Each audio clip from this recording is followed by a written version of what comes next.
मैं Rinku Kumar KPS academy history में आपका फिर से अभिनंदन करता हूं। मैं फिर से गुलाम वंश के शासकों के बारे में वीडियो बनाकर लेकर आया हूं। इससे पहले जो मैंने वीडियो बनाई थी नासिरुद्दीन महमूद, ठीक है, क्योंकि 1265 ईस्वी में नासिरुद्दीन महमूद की हत्या होने के बाद में, मतलब उसकी मृत्यु होने के बाद में गद्दी पर कौन बैठता है दिल्ली के पे? गयासुद्दीन बलबन।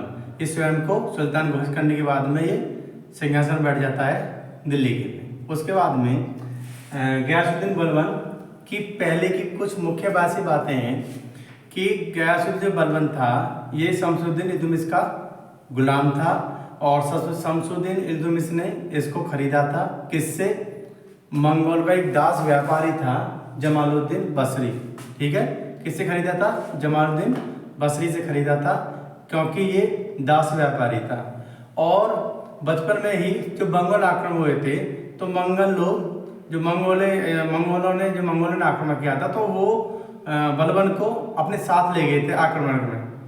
जब साथ ले गए तो उस टाइम पे ये छोटा था, मतलब इसके बचपन में ही साथ ले जाने के बाद में इसको सैन्य अभियान में कौशल किया मंगोलों के बीच। ये काफ़ी दिन तक रहा, जिससे कि सैन्य अभियान और सैन्य अभियान में भाग लिया और आपका राजनीति शास्त्र में और कई ऐसी भाषा का भी उसने मंगोल के साथ में रहकर, जो मंगोल लोग थे उनके साथ रहकर इन्होंने कई चीज़ इनका अभ्यास किया, सैन्य अभ्यास और रणनीति, राजनीति। तो ये काफ़ी दिन तक उनके साथ रहा। साथ होने के बाद में एक दास व्यापारी था जिसका नाम था मंगोल जमालुद्दीन बसरी। जमालुद्दीन बसरी ने ये गयासुद्दीन बलबन खरीदा और इससे जमालुद्दीन बसरी से किसने खरीदा था? शमसुद्दीन इल्तुतमिश ने। शमसुद्दीन इल्तुतमिश ने बलबन को खरीदा और बलबन को कब खरीदा था? 1233 ईस्वी में। और बलबन खरीदने के बाद में शमसुद्दीन इल्तुतमिश ने जो सरदार, जो तुर्कानी चहलगानी का संगठन किसने किया था? शमसुद्दीन इल्तुतमिश ने। और या 40 सरदारों का संगठन, उस 40 सरदार के संगठन में या तुर्कानी चहलगानी संगठन में जो 40 तुर्क सरदार थे उसमें इसको नियुक्त किया और उसी में ही 40 सदस्यों में चुना गया। और इल्तुतमिश ने इसको खासदार, ठीक है, खासदार मतलब खास सरदार पद पर नियुक्त किया। उसके बाद में क्या होता है कि जब शमसुद्दीन इल्तुतमिश जब शासक रहता है दिल्ली का, क्योंकि प्रथम सुल्तान था जिसने राजधानी दिल्ली को बनाया था, तो एक अभियान करता है, ग्वालियर अभियान, ठीक है। तो उस ग्वालियर अभियान में ये युद्ध करने के लिए, उसमें वहाँ पर विद्रोह होता है, युद्ध करने के लिए शमसुद्दीन जाता है। तो क्या होता है, एक नियम था कि कभी भी कोई भी राजा जाता था तो पहले उसको जो सिंहासन खाली नहीं छोड़ा था, सिंहासन जो था वो खाली नहीं छोड़ा जाता था, जिससे कि वहाँ पर किसी न किसी को नियुक्त किया। तो इसने शमसुद्दीन ने उसमें क्या करा कि इनकी एक लड़की थी रजिया सुल्ताना, उसको प्रशासन की बागडोर की संभालने के लिए उसको दे दिया और युद्ध करने के लिए चला गया, जो ग्वालियर अभियान युद्ध था। उसके बाद में आता है ये 6 महीने के बाद में शमसुद्दीन। तो 6 महीने के बाद में आने के बाद में क्या होता है, उसका प्रशासन को खुश होकर, उसको प्रभावित होकर शमसुद्दीन क्या कहता है कि मेरे मरने के बाद में उत्तराधिकारी कौन? रजिया सुल्तान को, ठीक है। किसने बोला था? शमसुद्दीन इल्तुतमिश ने बोला था कि मेरे मरने के बाद में उत्तराधिकारी घोषित कौन कर दिया? रजिया को, ठीक है। अब रजिया को इल्तुतमिश ने घोषित कर दिया उत्तराधिकारी। अब इसका यहाँ से क्वेश्चन पूछा जाता है, इसका जो विरोध करता है एक वजीर था, विरोध इल्तुतमिश का और समर्थक या समर्थन। तो एक वजीर था किसका? शमसुद्दीन इल्तुतमिश का, मोहम्मद जुनैदी,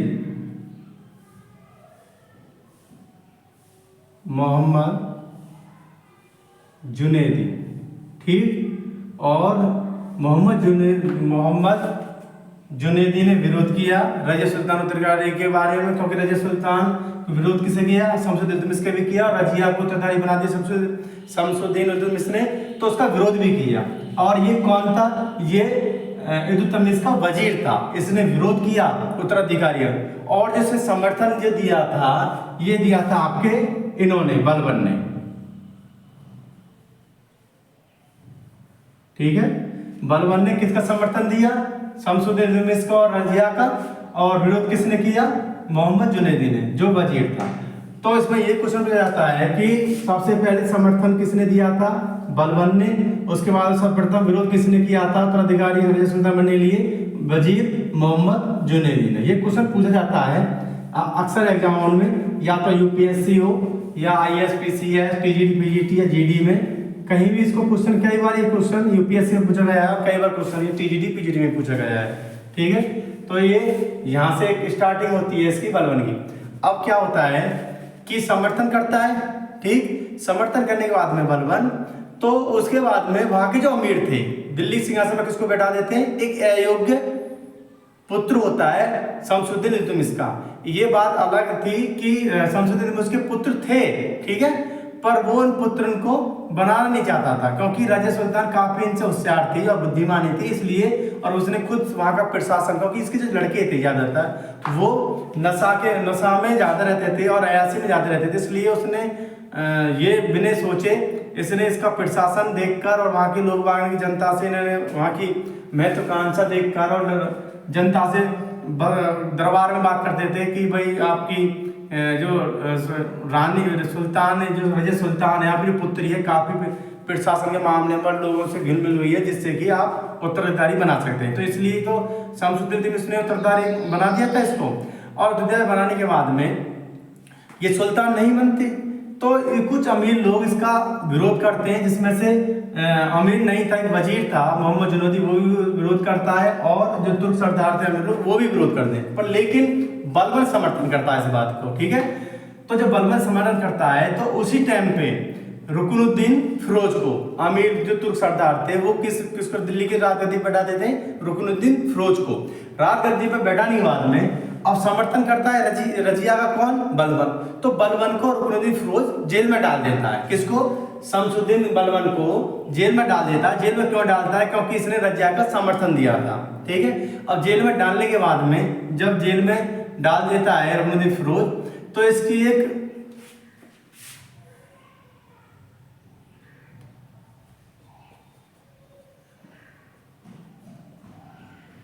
फिरोज, इसकी माता थी शाह तुर्कान। ठीक है, माता कौन थी? शाह तुर्कान। शाह तुर्कान इसकी माता थी।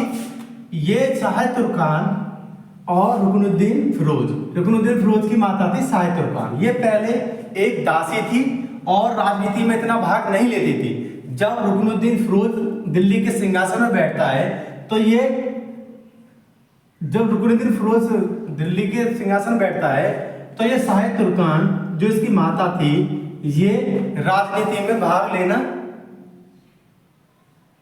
दिलचस्पी रखने लगती है, क्योंकि जब ये इसका लड़का बन गया सुल्तान, दिल्ली के राजगद्दी पर बैठ गया, उसके बाद में ये इससे जो पहले थे, ये शाह तुर्कान थे, ये एक दासी थी, दासी के रूप में, और इसी का ही लड़का था रुकनुद्दीन फिरोज, और ये शमसुद्दीन इल्तुतमिश का भी पुत्र था, और ये अयोग्य था।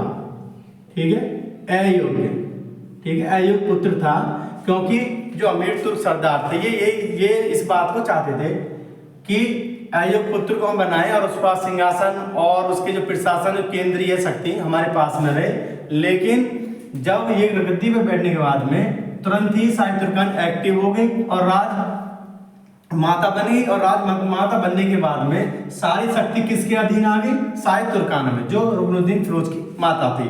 और इसने, रुकनुद्दीन फिरोज की माता ने, शाह तुर्कान ने, ये षड्यंत्र कार्य में काफी एक्सपर्ट थी, और षड्यंत्र एक्सपर्ट होने के बाद में इसने क्या सोचा, जो दिल्ली के अमीर तुर्क सरदार हैं, 40 जो तुर्ककार हैं तुर्कान चलगानी के, क्योंकि उनका महत्वाकांक्षा बढ़ गई थी इल्तुतमिश की मृत्यु के बाद में, तो इन्होंने सोचा कि सबसे पहले मैं इनको ही खत्म कर दूं। किसी कारणवश शाह तुर्कान की जो षड्यंत्रकारी जो नीति थी, वो सरदारों को पता पड़ जाती है। सरदारों को पता पड़ने के बाद में सरदार क्या करते हैं, रुकनुद्दीन फिरोज एक विद्रोह होता है उसमें चला जाता है, और शाह तुर्कान उसमें विद्रोह भेज देती है। फिर उसके बाद में शाह तुर्कान और रुकनुद्दीन की जो सरदार थे, डाकुओं के आक्रमण चाने, ये इनकी हत्या हो जाती है, और हत्या होने के बाद में फिर शासक आता है आपका रजिया का। ठीक है, तो इसमें रजिया का शासक आता है रजिया के साथ आया, तो रजिया के शासक में ही बलबन को एक उपाधि मिलती है, किसकी? अमीर शिकार, जो एक शाही शिकार का प्रबंध करने वाला अधिकारी होता था। तो इसको पद मिलता है क्योंकि इसने सहयोग कराया था, रजिया का शासन आ जाता है तो पद मिलता है। तो वहां पद मिलने के बाद में इसकी ओहदा भी और इसकी पदवी की नियुक्ति हो जाती है, फिर और बड़का हो जाता है, अमीर हाजी भी होता है, अमीर आखुर भी होता है। तो इसका पद बढ़ने के बाद में क्या करता है कि ये बलबन फिर किसका समर्थन करता है? बलबन फिर समर्थन करता है तुर्क सरदारों का, ठीक है, रजिया को हटाने के बाद में, क्योंकि वहां से स्टार्टिंग करता है ये बलबन अपनी शक्ति का, अपनी जो इसकी शक्ति धीरे धीरे बढ़ाता है, तो वहां से नींव चालू कर देता है जो वंश चलता है बलबन वंश, क्योंकि इसका महत्वाकांक्ष वहां पे इतना बढ़ जाता है, इसका काफी बढ़ जाता है। और फिर ये मंगोल आक्रमण के साथ, मंगोल लोगों के साथ रहा था और मंगोलों की नीति भी समझता था। उसके बाद में 40 जो तुर्क सरदार थे उसमें सदस्य भी था और उसकी भी नीति ये जानता था। वहां से धीरे धीरे अपना क्षेत्रीय स्थापित करता है, जिससे कि आगे चलकर ये स्वयं दिल्ली का शासक बनता है। कब? 1266 ईस्वी से 1287 ईस्वी में, ठीक है। और गयासुद्दीन बलबन, इसका कार्यकाल क्या है? 1266 से 1287 तक। आप देखो इसको, बलबन का मूल नाम क्या था? बाहुद्दीन था, ठीक है। बलबन का मूल नाम मतलब वास्तविक नाम क्या था? बाहुद्दीन था। ये भी इलवरी तुर्क का सरदार था जो मध्य एशिया में था, ठीक है। ये भी इलवरी तुर्क, क्योंकि शमसुद्दीन इल्तुतमिश भी इलवरी तुर्क का था, सरदार था। अब ये जो इलवरी तुर्क सरदार जो मिलते हैं ये मध्य एशिया के क्षेत्र में मिलते थे, मध्य एशिया के, ठीक है। उसके बाद में मंगोलों के एक दास व्यापारी जमालुद्दीन बसरी को बेच दिया, ठीक है, क्योंकि वहां दास था। ये दास का व्यापारी था कौन? जमालुद्दीन बसरी, क्योंकि मंगोलों ने इसको शुरू में बचपन में मंगोल वहां ले गए थे और लेने के बाद में ये बड़ा हुआ, वहां की ये रणनीति सीखा, सैन्य अभियान में उसने भाग लिया और सैन्य शक्ति भी सीखी इसने, और वहां पे वो अपनी भाषा भी सीखी और धीरे धीरे बड़ा होने लगा। बड़ा होने के बाद में ये इसको किसको बेच देते हैं? एक दास व्यापारी होता है जमालुद्दीन बसरी को बेच देते हैं। और जमालुद्दीन बसरी से ही कौन खरीदता है? 1233 ईस्वी में शमसुद्दीन इल्तुतमिश इसे खरीदता है और इसको एक पद देता है, क्योंकि खरीदने के बाद में संगठन बनाता है कौन सा? तुर्कानी चैलगानी, जो 40 सरदारों से बना था, तो उसमें भी इसको नियुक्त कर देता है और दल में शामिल करने के बाद में इसको एक पद देता है खासदार। खासदार मतलब खास सरदार की नियुक्ति है, ठीक है। खासदार का मतलब होता है खास सरदार की नियुक्ति करता है, और नियुक्ति होने के बाद में इसकी बलबन की क्या होता है कि इसने सुल्तान रुकनुद्दीन फिरोज के कार्यकाल में रजिया की समर्थन दिया था। मैंने बताया था रजिया समर्थन किसने दिया था? बलबन ने। और किसके साथ? रुकनुद्दीन फिरोज, और जिसकी माता थी साहिब तुर्कान। इस षड्यंत्रकारी थी काफी, इसमें उल्लेख मिलता है कि काफी भयंकर षड्यंत्रकारी थी ये, और षड्यंत्रकारी के कारण ही ये मारी गई। इसमें रुकनुद्दीन की भी हत्या हुई और आपकी साहिब तुर्कान की हत्या हुई। तो उसका कार्यकाल इसके बाद में किसका आता है? रजिया सुल्तान आता है। रजिया सुल्तान में इसको एक पद से नवाजा गया, अमीर शिकार। किस पद से? अमीर शिकार पद से, जो शाही शिकार का प्रबंध करने वाला अधिकारी था। क्यों? शाही शिकार का प्रबंध करने वाला अधिकारी का पद मिला था किसको? बलबन को। किस शासनकाल में? रजिया शासनकाल में, अमीर शिकार। उसके बाद में बलबन ने, देखो यहाँ पॉइंट है, बलबन ने रजिया के पतन में 40 सरदारों का समर्थन किया था, क्योंकि पहले समर्थन किसी किया था? रजिया का। उसके बाद में इसमें रजिया को हटाने के लिए इसने क्या किसको समर्थन दिया? 40 सरदार, जिसमें स्वयं ये भी था। और इल्तुतमिश ने इसको खरीदा। किससे खरीदा? जमालुद्दीन बसरी से। इस गयासुद्दीन बलबन को गुलामों का गुलाम, दासों का दास भी कहा जाता है, क्योंकि कुतुब ने किसको खरीदा था? गौरी को कुतुब ने खरीदा था, उसको दास था, गुलाम था। उसके बाद में कुतुब ने किसको खरीदा? शमसुद्दीन इल्तुतमिश को खरीदा। और उसके बाद में इसने किसको खरीदा? ठीक है, शमसुद्दीन इल्तुतमिश को किसको खरीदा? बलबन खरीदा, ठीक है। तो ये दासों का दास, इसलिए दासों का दास, गुलामों का गुलाम, ठीक है। तो ये इसको बोला जाता है। और आगे चलकर ये और अपनी शक्तियों को बढ़ाता है। बढ़ाने के बाद में फिर क्या करता है? फिर ये गयासुद्दीन बलबन सिंहासन में बैठ जाता है, सिंहासन में, दिल्ली के सिंहासन में, क्योंकि 1265 ईस्वी में आपका नासिरुद्दीन महमूद की मृत्यु मतलब हत्या हो जाती है, और 1266 पे ये सिंहासन में बैठ जाता है। सिंहासन में बैठने के बाद में सत्ता संभालने के पश्चात बलबन के समक्ष दो विकल्प थे, ठीक है। बलबन के समक्ष क्या विकल्प थे? दो विकल्प। बलबन के समक्ष दो विकल्प आते हैं जब सत्ता संभाल लेता है। सत्ता संभालने के बाद में बलबन के पास में दो विकल्प, एक नंबर एक राज विस्तार करना। पहले दो विकल्प, ठीक है, दो विकल्प। पहले क्या होता है इसका? सत्ता संभालने के बाद में दो विकल्प में पहला होता है इसका राज्य विस्तार करना। पहला राज्य विस्तार करना और दूसरा होता है सुदृष्टिकरण।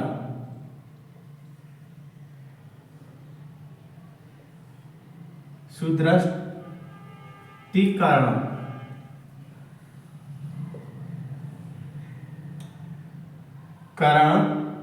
की नीति अपनाना, की नीति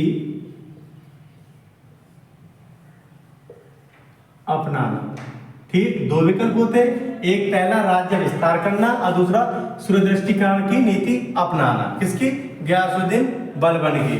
ठीक है। अब क्या होता है? सत्ता संभालने के पश्चात बलबन के समक्ष दो विकल्प होते हैं, एक विकल्प पहला राज्य विस्तार करना, दूसरा सुदृष्टिकरण की नीति अपनाना। अब बलबन के राज्य में विस्तार के लिए सल्तनत को दृढ़ आधार मतलब मजबूत देने का निर्णय लिया। ठीक है। अब इसको जो विकल्प था, जो पहला राज्य विस्तार करना मतलब अपने राज्य को में विस्तार करना और दूसरा उसको मजबूत और इसको सुदृढ़ीकरण नीति से और ज्यादा मजबूत और शक्तिशाली बनाना, ये गयासुद्दीन बलबन के सिद्धांत, गयासुद्दीन बलबन के विकल्प थे। उसके बाद में क्या होता है? सल्तनत आवश्यकता थी वस्तु दिमश की मृत्यु के बाद में 40 अमीरों को राजनीतिक हस्तक्षेप के कारण लगातार सुल्तान पद की, क्योंकि क्या था कि इसको बलबन को पता था कि सबसे पहले जो मैं राजगद्दी पे बैठ गया हूँ दिल्ली की पे, तो अमीर लोग 100% इस राजगद्दी के बारे में और मेरे षड्यंत्र के बारे में या सैन्य बल का किसी न किसी कारणवश इसका विरोध करेंगे और विरोध करने के बाद में युद्ध भी हो सकता है और अलग अलग परिणाम हो सकते हैं इसके। तो सबसे पहले इसने क्या सोचा कि जो तुर्कानी चहलगानी थी, जो 40 सरदारों का संगठन था,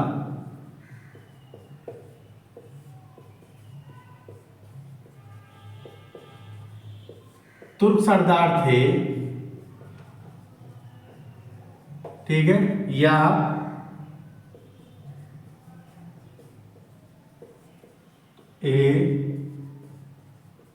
चहलगानी, ठीक है। ये किसने संगठन किया था? 40 सरदारों का संगठन किसने किया था? ये शमसुद्दीन इल्तुतमिश ने, और जिसमें सदस्य भी कौन था? बलबन या फिर तुर्कानी चहलगानी, जो 40 सरदारों का संगठन होता था। तो इसने सोचा कि मैं राज्य का विस्तार करूंगा और राज्य विस्तार का करने के बाद में इस राज्य को, दूसरा विकल्प था इस राज्य को सुदृढ़ीकरण की नीति अपनाना, क्योंकि इसको पता था कि ये 40 सरदार हैं, ठीक है। इस 40 सरदार 100% विरोध करेंगे और विरोध करने के बाद में शासन भी, राज्य का विस्तार भी नहीं होगा और मजबूत भी नहीं होगा। इसलिए इसने षड्यंत्र बनाना चालू करा जिससे कि 40 सरदारों का संगठन को खत्म करने के लिए, ठीक है। इसने क्या एक षड्यंत्र रचा, इसने क्या प्लान बनाया कि जो 40 सरदार तुर्क सरदार हैं, ठीक है, तुर्कानी चहलगानी है, इस संगठन को मैं खत्म करूंगा, ठीक है। और खत्म करने के बाद में जब भी मेरा राज्य विस्तार होगा और जब भी राज्य सुदृढ़ीकरण मतलब मजबूत बनेगा, इसने ये प्लान बनाया। क्योंकि ये जो अमीर लोग थे इन्हीं की ही महत्वाकांक्षा ज्यादा थी और जो ये कहते थे वही होता था, जिसको पद मिलता था इसे कहने पर मिलता था, जो राजगद्दी पर इसको बैठा देते उसको राजगद्दी पर बैठा देते, क्योंकि ये राजगद्दी को तो बैठा देते थे शासक को, पर इनकी चलती किनकी थी? ये तुर्कान सरदार 40 सरदार थे, इन्हीं की चलती थी, क्योंकि इनके द्वारा ही पद नियुक्त किए जाते थे। और जो जितना भी नवाब या किसी भी केंद्रीय शासन का जो प्रशासन है, शासन है, ये किन के अधीन हो जाता था? ये तुर्क सरदार के अधीन हो जाता था। यही शासन को चलाते थे। एक पुतला के समान था जो दिल्ली के राजगद्दी पर ये लोग बैठाते थे। तो इतने जब बलबन बना शासक दिल्ली की राजगद्दी पर बैठा, तो सबसे पहले इन्हीं लोगों के बारे में उसने एक योजना बनाई, जिससे कि तुर्कानी क्वेश्चन आता है कि तुर्कानी चैलगानी को समाप्त जो संगठन था किसने किया, तो वो किसने किया, ये बलबन ने ही किया था। ठीक है, किसने किया था, बलबन ने ही किया था।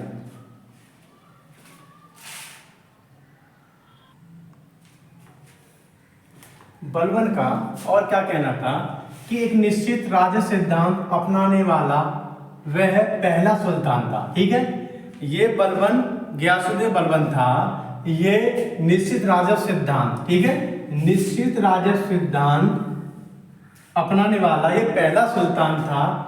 उसने सुल्तान पद को दे दिया था।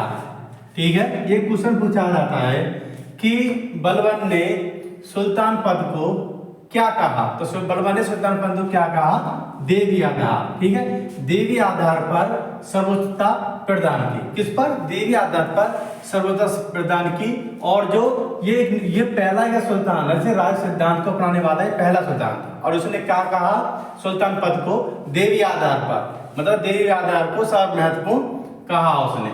उसके बाद में बलबन का राज सिद्धांत शक्ति प्रतिष्ठा, ठीक है, जो बलबन का जो राज सिद्धांत था शक्ति प्रतिष्ठा तथा न्याय पर आधारित था। ठीक है, जो राजस्व सिद्धांत था बलबन का, ये किस पर था, आधारित था, शक्ति प्रतिष्ठा और न्याय पर आधारित था। और इसका कहना था कि सुल्तान, ये परिभाषा और ये परिभाषा बहुत पूछी जाती है एग्जाम में, सुल्तान धरती पर ईश्वर का प्रतिनिधि, ठीक है, या सुल्तान धरती पर ईश्वर का प्रतिनिधि। और इसको दूसरी भाषा में क्या बोलते हैं, नियामते खुदाई, या नियामते खुदाई पूछ लेगा। नियामते खुदाई किसने कहा था, तो बलबन ने। और नियामते खुदाई क्या है, इसने क्या बोला था, नियामते खुदाई इसका मतलब है सुल्तान धरती पर ईश्वर का प्रतिनिधि। उसके बाद में धरती पर ईश्वर की छाया, मतलब ईश्वर की छाया, धरती पर ईश्वर की छाया मतलब जिल्ले इलाही। ठीक है, जिल्ले इलाही धरती पर ईश्वर की छाया, और नियामत खुदाई सुल्तान धरती पर ईश्वर का प्रतिनिधि। उसके बाद में बलबन के अनुसार सुल्तान का हृदय, ठीक है, इसने क्योंकि इसने सबसे पहले देवी आधार माना, सुल्तान का हृदय देवी कृपा विशेष कोष होता है। ठीक है, सुल्तान का हृदय होता है देवी कृपा या विशेष कोष होता है। समस्त मनुष्य जाति में उसके समान कोई दूसरा नहीं हो सकता। ठीक है, इसने क्या बोला कि सुल्तान का जो हृदय है वो देवी कृपा के समान है, विशेष कोष होता है, समस्त मनुष्य जाति में उसके समान कोई दूसरा नहीं हो सकता। उसके बाद में जो राज सिद्धांत था ये फारसी राजस्व पर आधारित था।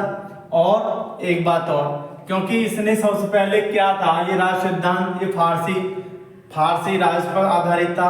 उसके बाद में इसने फारसी नौरोज पोवोस की प्रथा चलाई। उसके बाद में क्योंकि ये फारसी भाषा और फारसी से काफी प्रभावित था, और इसके दरबार में, ठीक है, किसके में, बलबन के दरबार में इसने अपने दरबार को फारसी परंपराओं, ठीक है, फारसी परंपराओं के अनुसार सृजित किया था। इसके दरबार में जितना भी था फारसी जो परंपराएं थी उसके द्वारा उसको फारसी दरबार में सृजित किया। और एक फारसी पे पवोस और काफी आज इसने फारसी के अनुसार कई त्योहार, नौरोज, फोरोज और एक कैसे त्योहार चलाए, जिससे कि बलबन काफी प्रभावित था फारसी से।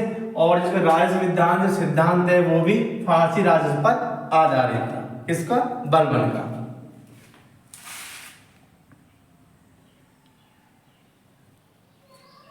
और बलबन ने क्या किया, ये त्योहार था सिस्ता तथा पैगोस प्रथा, इसने अपने दरबार में चालू करी। और नौरोज फारसी त्योहार वो किसने चलाया था, क्योंकि ये भी सिस्ता तथा पैगोस प्रथा थी। और नौरोज और फारसी त्योहार किसने शुरुआत की थी, ये बलबन ने की थी। उसके बाद में बलबन ने स्वयं को प्रसिद्ध फारसी योद्धा, ठीक है, बलबन ने स्वयं को प्रसिद्ध फारसी योद्धा अपरासियान, ठीक है, का वंशज घोषित किया था। क्योंकि बलबन का ऐसे कोई लेख नहीं मिलता, एक स्पष्ट उल्लेख मिलता है कहीं कहीं ये इलवरी के शमसुद्दीन दुमिश जो तुर्क सरदार इलवरी वंश से इलवरी जो तुर्क थे, ये इससे संबंध रखता था जो मध्य एशिया में पाए जाते थे। और इतना इसका उल्लेख नहीं है, पर इसने अपने के लिए स्वयं कहाँ माना कि फारसी योद्धा था अफरासियान। कहाँ का योद्धा था? फारसी योद्धा था अफरासियान का वंशज घोषित किया था किसने? बलबन ने। ठीक है। और फारस से वंशावली विशेषक, जो फारस से इसने क्या करा, जो फारस से विद्वान थे वो विशेषक थे, उसको वहां से बुलाया और अपनी वंशावली लंबी और चौड़ी उन पर लिखवाई। और लिखवाने के बाद में, बनवाने के बाद में इसने अपने पुत्रों के फारसी सम्राटों के नाम पर, ठीक है, क्योंकि ये ज्यादा प्रभावित था फारसी साम्राज्य से और फारसियों से, क्योंकि इसने क्या कहा, अपने जो उसके जो पोते थे केकुसरब और केकुबाद, उसके नाम में जो फारसी सम्राट था उसके नाम पर धरा और सिस्तारा पैगोज की प्रथा चलाई। उसके बाद में जो फारसी त्योहार था नौरोज, उसकी शुरुआत की बलबन ने। सुल्तान पद गरिमा बनाने के लिए हेतु, सुल्तान के गरिमा पद बनाने के लिए हेतु साधारण वर्ग से दूरी बनाना। ठीक है। क्या था कि बलबन ने सुल्तान को पद को गरिमा बनाने के लिए इसने साधारण वर्ग को कुलीनता से देखा। ठीक है। क्योंकि इसने इसका जो महत्व था ये क्या था कि सुल्तान पद की गरिमा बनाने के लिए हेतु साधारण वर्ग से दूरी बनाने रखना उचित समझता था और बलबन ने कुलीनता को विशेष महत्व दिया था, क्योंकि ये क्या समझता था कि मैं साधारण वर्ग से नहीं मिलूं और साधारण वर्ग से नहीं मिलने, क्योंकि इसने एक बात भी कही थी, जो बात थी कि दिल्ली का धनी व्यापारी था। कौन? दिल्ली का धनी व्यापारी था,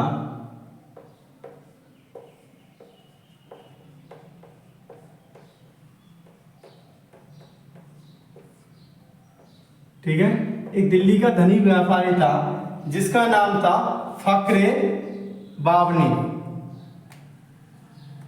ठीक है। फक्रे बावनी। ठीक है। एक दिल्ली का धनी व्यापारी था फक्रे बावनी। इसने उससे मिलने के लिए भी बलबन ने मना कर दिया। और क्यों मना करा? क्योंकि ये निम्न जाति का था। इसने पीछे भी बोला था कि मैं निम्न जाति से, मतलब साधारण जाति से, साधारण वर्ग से मतलब नहीं रखना चाहता, इसलिए इसने जो कुलीनता को विशेष महत्व दिया। और जो दिल्ली धनी व्यापारी था फक्रे बावनी, उसको मिलने के लिए भी मना कर दिया।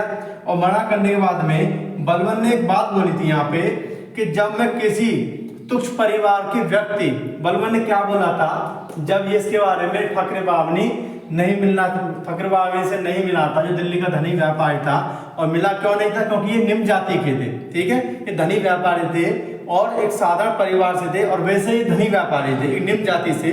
तो इसने क्या बोला यहाँ पर? इन्होंने बोला कि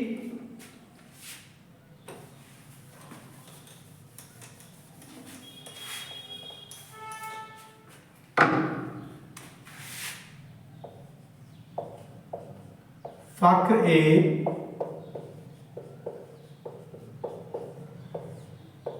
बावनी, ठीक है, फक्रे बावनी से मिलना पसंद नहीं किया।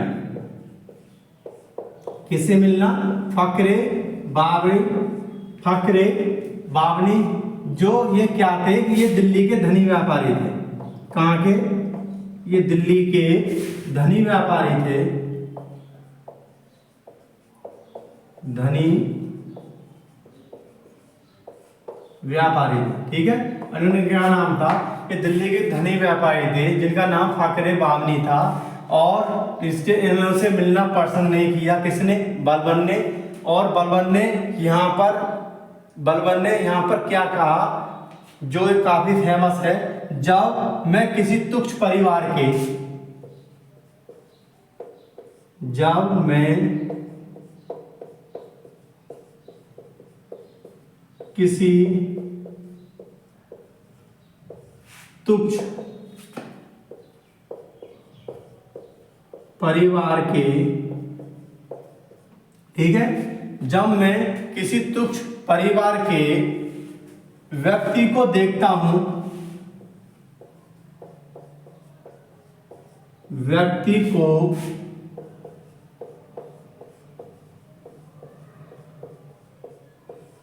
देखता हूं, ठीक है, जब मैं किसी तुच्छ परिवार के व्यक्ति को देखता हूं तो मेरे शरीर की, तो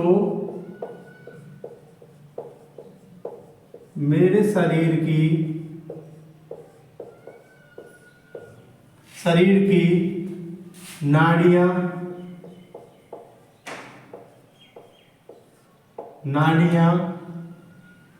क्रोध से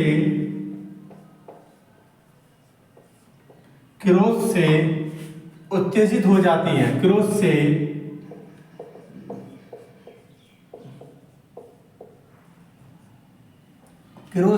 उत्तेजित हो जाती हैं। किसने बोला था ये? बलबन ने। ठीक, बलबन ने क्या बोला था? क्योंकि जो फकरे बावनी से भी मना कर दिया था, एक दिल्ली का धनी व्यापारी था, मैंने इसलिए कर दिया इसे मिलने के क्योंकि एक निम्न जाति का था, और इसने बोला था कि जब मैं किसी तुच्छ परिवार के व्यक्ति को देखता हूं तो मेरे शरीर की नाड़ियां क्रोध से उत्तेजित हो जाती है। ये किसने बोला था? बलबन ने। और ये कथन भी आता है, ये एक दिल्ली लाई, उसके बाद में ये दिल्ली लाई किसे कहा जाता है? दिल्ली क्या था, और ये परिभाषा, उसके बाद में इसका जो कारण था, एक कुलीन विशेषता को महत्व देता था। उसके बाद में इसका इतना उल्लेख नहीं है, पर इसने जो फारसी योद्धा थे अफरासियान का वंशज घोषित किया था। उसके बाद में इसने दोनों अपने जो पुत्र थे, जो पोते थे, केकुबाद और केकुसरब का भी जो फारसी सम्राट था उनके नाम पर नाम धरा था। बलबन के दरबार में अनुशासन की विशेष महत्व दिया था। ठीक है, बलबन ने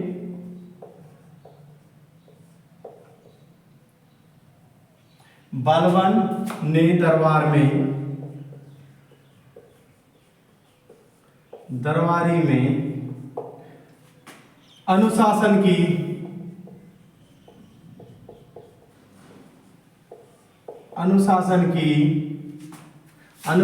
को विशेष महत्व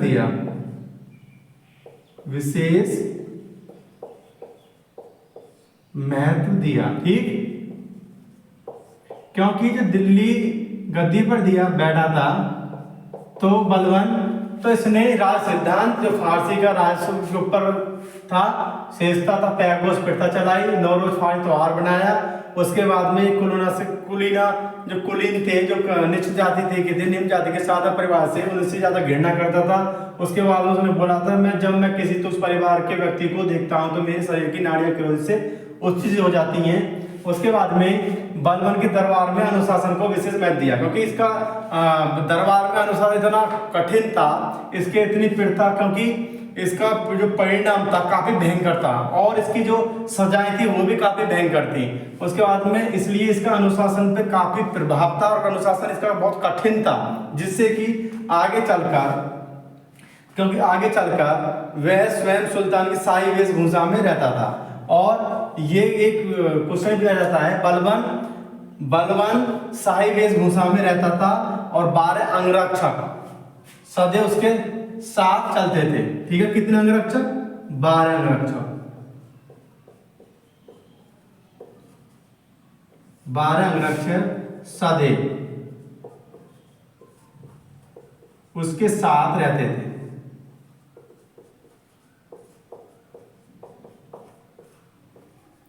कितने अंगरक्षक? 12 अंगरक्षक उसके सदैव साथ रहते थे, और अनुशासन को विशेष महत्व देता था। उसके बाद में उसको महत्व देता, और दरबार में अनावश्यक बातचीत और हंसी मजाक पर प्रतिबंध था। ठीक है,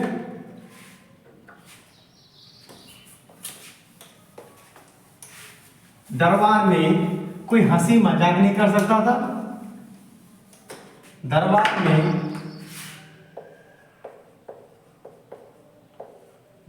में कोई हंसी मजाक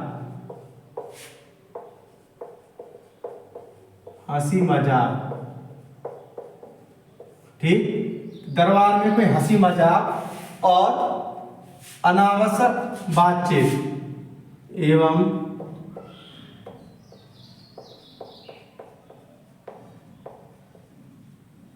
बातचीत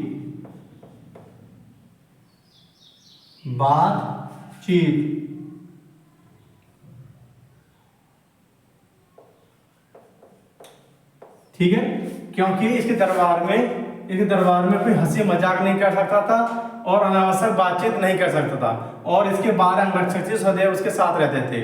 और इसका जो अनुशासन था, इसका जो प्रशासन था, वो काफी अनुशासन में विशेष महत्व रखता था और वो कठिन भी था। आगे चलकर बलबन का एक मित्र जो दरबारी कबीर था मात्र, जिसका नाम था फखरुद्दीन। बलबन का मित्र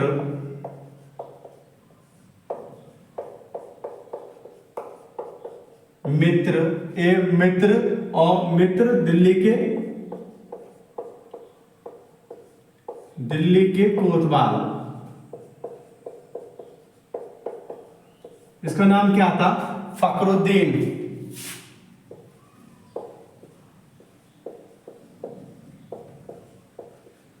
क्या नाम था इसका? फखरुद्दीन। ये किसका मित्र था? और दिल्ली कोतवाल था बलबन का। इसके बिना कोई भी हंसी मजाक या अनावश्यक बातचीत नहीं कर सकता, केवल इसको था। और खलीफा के 2 प्रतिनिधि के अलावा खलीफा के दो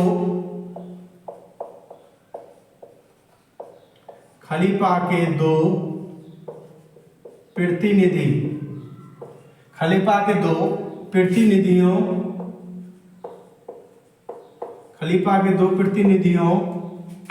के अलावा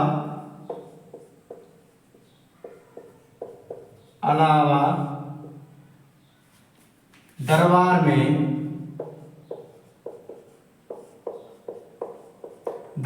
में किसी को बैठने की इजाजत नहीं थी। किसी को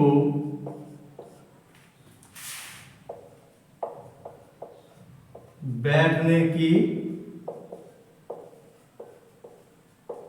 इजाजत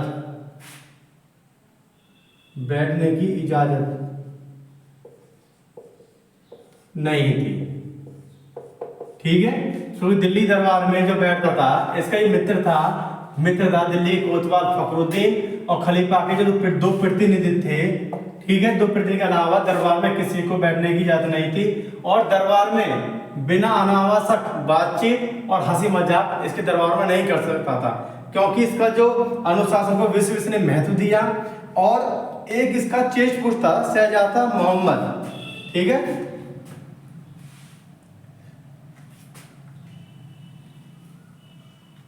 शहजादा जो चेस्ट पुत्र था